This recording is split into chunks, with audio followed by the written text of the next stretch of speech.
মমতা ব্যানার্জি যেই সিম্বলই আঁকবে বাংলার মানুষ সেই সিম্বলে symbol is not the big news, symbol is not the big thing. Have patience. 2029 সালে ভগবান নরেন্দ্র মোদী সরকারকে দিল্লিতে আবার ফেরাতে পারবে না। আর বিজেপি খুব দিল্লি কেন্দ্রিক দল, যেই দিল্লির পাওয়ারটা চলে যাবে তখন কিন্তু প্রত্যেকটা রাজ্যে ওদের দাপট কমে যাবে।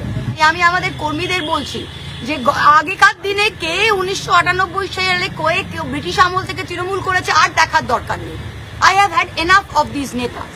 যে যাবে যাক, এই এখন বাংলার ইতিহাস এবং তৃণমূল কংগ্রেসের ইতিহাস আজকের দিন থেকে লেখা হবে। আমরা তো বললাম যদি আমাদের মঞ্চনা বাঁধতে দেয় তাহলে জিপের ওপর দাঁড়িয়ে, জিপসি গাড়ির ওপর দাঁড়িয়ে মাইক নিয়ে মমতা ব্যানার্জি মিটিং করবে, কিন্তু মিটিং হবে তিনি খুঁজে বার করবেন।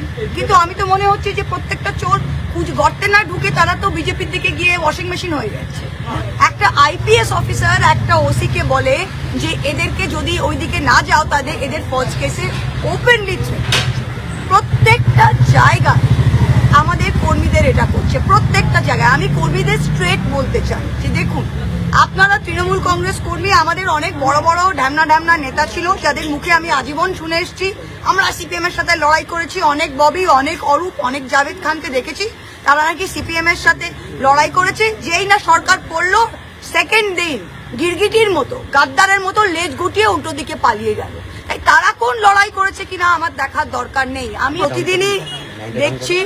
প্রতিদিনই দেখছি তৃণমূল কংগ্রেসের কর্মীদের ওপর প্রত্যেকটা ব্লকে, প্রত্যেকটা জিপিতে প্রতিদিন 4 মে থেকে কোনো না কোনো নতুন রকমের অত্যাচার, কোনো নতুন রকমের ভয় দেখানোর চেষ্টা চলছে। আমি কোনোদিন দেখিনি। আমরা শুনেছি এমার্জেন্সি 1977 হয়েছিল, লোকে বলে সিপিএম এর অত্যাচার, সিপিএম এর অত্যাচার। আমি সিপিএম এর আমার রাজনৈতিক জীবনে লাস্ট 3 বছর পেয়েছিলাম, কিন্তু যে কোনো অত্যাচার বাংলার মাটিতে হয়েছিল সব কটাকে ধাপে ধাপে ছাড়িয়ে চলে গেছে এই বিজেপি। আমি কোনোদিন দেখিনি যে কোনো পুলিশ, কোনো এসপি, কোনো আইপিএস অফিসার একজন এমএলএ কে ফোন করে, একটা আইপিএস অফিসার এমএলএ কে ফোন করে বলে যে আপনাকে ওইদিকে যেতে। আমি আমাদের কর্মীদের বলছি যে এই গাদ্দারদের কি লড়াই করেছে সিপিএম এর সাথে তা আমাদের দেখার দরকার নেই। আজকের দিনে দাঁড়িয়ে যে বিজেপির সাথে লড়াইটা দিতে পারবে সেই কিন্তু ইতিহাসের পৃষ্ঠায় থাকবে। আরেকটা জিনিস আপনাদের বলছি, এই যে চলছে এটা খুব কম টাইম। ওদের 77টা বিধায়ক এত দাপটে গত 5 বছর নাচিয়ে বেড়াতো কেন? আমাদের 80টা ভয় পেল কেন? কারণ ওদের 77টার সাথে দিল্লির আনলিমিটেড টাকা ছিল, ওর প্রত্যেকটার কাছে সিআরপিএফ সিআইএসএফ ছিল। কেউ বাংলা পুলিশের উপর নির্ভরশীল ছিল না, ওদের ভয়ই ছিল না। শুভেন্দুদা কি করতো? শুভেন্দুদা মুখোমুখি ডিআইজি, ডিএসপি, এসপি এদেরকে মুখের ওপরে গাল দিত, কেউ কিছু করতে পারতো না।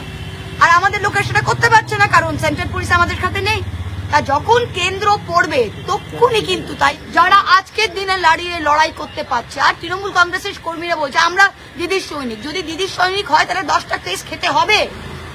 1 মাস জেলে গেলে কেউ মরে যায় না ভাই। আমাদের অনেক লোক জেলে গেছে, বেল পেয়ে 3 সপ্তাহ পর বেরিয়ে এসছে। কি আছে? স্বাধীনতা সংগ্রামে লোকে বলতো যদি জেলেই না গেলাম তো আর সংগ্রাম কি করলাম। তা আমি প্রত্যেকটা কর্মীকে বলছি যে আমরা দিদির সাথে আছি কিন্তু ঘর থেকে বেরোচ্ছি না। ভাই দিদির সাথে আছেন তো ঘর থেকে না বেরোতে হবে না? আমরা তো দিদির সাথে আছি, আমি তো ঘর থেকে বেরোচ্ছি। আমি তো এমএলএ থাকতেও পুলিশ নিইনি, এমপি থাকতেও পুলিশ নিইনি, আজ অব্দি থাকতে পুলিশ নিইনি। কি করবে এটা কি? এই সাহসটা রাখতে হবে। আপনারা এতদিন যে ক্ষমতা ভোগ করেছে, প্রত্যেকজন যারা ক্ষমতা এতদিন ভোগ করেছে তারা আজকে যদি 30 দিনের জন্য নিজের স্বাধীনতাকে ত্যাগ করতে হয় সেটা করতে হবে। প্রত্যেকটা কর্মীর পরিবার যদি তৃণমূলের পরিবারের সাথে যুক্ত এবং সে লক্ষ্মীর ভান্ডার পেয়েছে, স্বাস্থ্য সাথী পেয়েছে, সবকিছু মমতা ব্যানার্জির দৌলতে পেয়েছে, তা আজকের দিনে সে যেন তার তৃণমূল কর্মীর পাশে দাঁড়ায় আর বলে যে হ্যাঁ বাবা তুই লড়াই কর, তোকে যদি জেলে যেতে হয় আমরা তোর পাশে আছি। এই ভয়ে যেটা হচ্ছে এই ভয়টাকে ভাঙতে হবে। আর 21শে জুলাই আমাদের পারমিশন না দিলে আমরা রাস্তায় করবো, আমরা সবাই অ্যারেস্ট হবো, কিন্তু 21শে জুলাই আমরা করব, মিটিং হবে 100%। আর যদি ওরা ট্রেন বন্ধ করবে, বাস বন্ধ করবে, বাইক দিয়ে ঢুকতে দেবে না। আমি 4 মের পর আমি একজন এমপি, আমি জেলার সভাপতি, আমি ধোড়াদাহতে একটা মিটিং করতে গেছিলাম কর্মীদের সাথে। সেখানে কোন ছ্যাচড়া, কোন থানার পাড়ার ওসি সাহস কি রাস্তায় রোড ব্লক দিয়ে ওখানে লোককে ঢুকতে দিচ্ছে না, অথচ কংগ্রেসের কোন মহিলা গিয়ে ওখানে মিটিং করে আসছে। ওরা এখন এই সুযোগে কংগ্রেস সিপিএম কে হাওয়া দিচ্ছে, ওদের মিছিল করতে দিচ্ছে, নো প্রবলেম। ওরা কি চায়? ওরা চায় যে তৃণমূলের কর্মীরা এখন শেল্টারের জন্য কংগ্রেস সিপিএম এর দিকে বেরিয়ে যায় আর তৃণমূল ফাঁকা হয়ে যায়। এটা কিন্তু হবে না। বলছি আজকে তো মিটিং হচ্ছে জাভেদ খানের ওখানে, ঋতুব্রত ব্যানার্জি সবাই সব ঠিক রয়েছে। সুন্দর। আমি ওদের একটাই উপদেশ দেবো, I hope they are eating double ডিমের অমলেট। বাচ্চাদের প্লেট থেকে ভাত খাবার ছিনিয়ে ওরা আশা করি ডবল ডিমের অমলেট, ফিশ ফ্রাই আর খাচ্ছে। আর জাভেদ খান কিভাবে তার এতগুলো অবৈধ নির্মাণগুলো ঠিক করবে সেটা ঠিক করছে।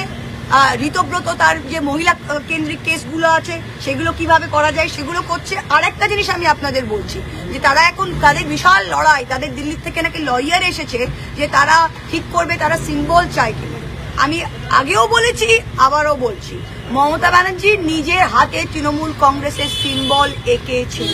যে মহিলা কংগ্রেস থেকে কংগ্রেসের সুদিরে বেরিয়ে 34 বছর লড়াই করে নিজের সিম্বলে সরকার করে 15 বছর মুখ্যমন্ত্রী থাকতে পারে, সে মহিলা আরেকবার সিম্বল করে ওই 2,60,00,000 ভোট যেটা জোড়া ফুলে পড়েছিল, এরা একটাও জাভেদ খানের ভোট নয়, ঋতব্রতর ভোট নয়, আর ববি অরূপের ভোট নয়। এরা একেবারে কলঙ্ক। এটা মমতা ব্যানার্জির ভোট। মমতা ব্যানার্জি যেই সিম্বলই আঁকবে বাংলার মানুষ সেই সিম্বলে। Symbol is not the big news, symbol is not the big thing.